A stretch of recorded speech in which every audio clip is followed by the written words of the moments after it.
back weight is 5,800 kilos per tyre. The front's 3,050.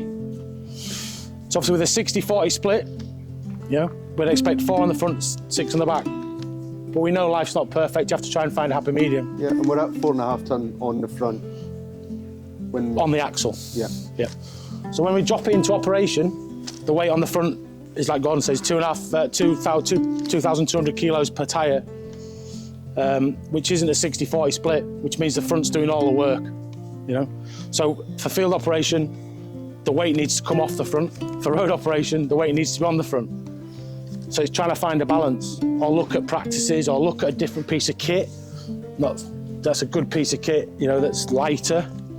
And what's your prerequisites for buying an implement, a drill? What do you look at? Does anyone look at how heavy it is?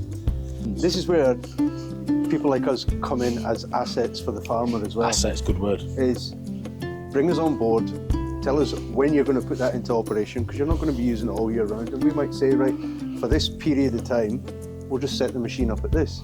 And then that's where we're finding the balance. Then we come back in a couple of months, find out what you're doing. As long as you're invested in the right products with the right customer support, that's what we're here for, is to be used throughout the life of the tyres. In here, at the bead, there's a hard bit of rubber. It's almost 100% density if you use a durometer on it. So it's almost like concrete wrapped around the bead wire. That's longer and stronger with the steel belts in Alliance. I'm not entirely sure about the construction with Michelin, but the principle's the same. It allows this flex in the sidewall without any failure here. A standard tyre would, this part here would be flexing with the sidewall as well, because it would be overloaded. So that's what, if that was a standard tyre looking like this part here would be coming out like this as well.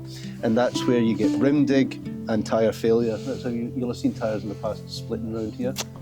They're either underinflated or overloaded, but in principle it's the same thing.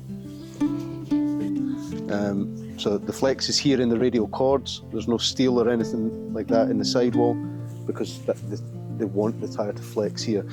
That reduces on parts stress on the machine itself as well, because in the old days with cross-ply tyres, the impact in the tyre was transmitted straight up through the machine into the wheels, and whereas with a radial tyre, that's absorbing a lot of the impact, and that in turn increases tyre life.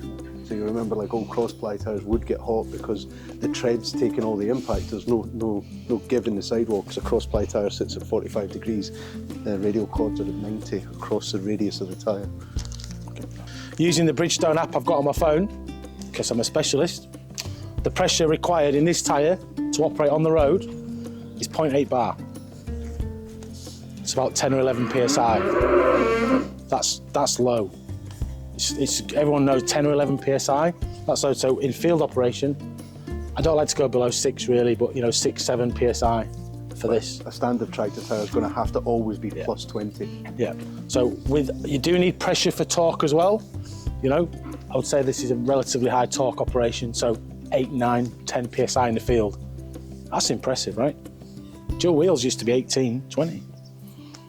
The old Terra tyres, 12, 14. This technology will work for you and will save you money. Yep. It'll make you money, but you won't see it on your P&L. Not yet.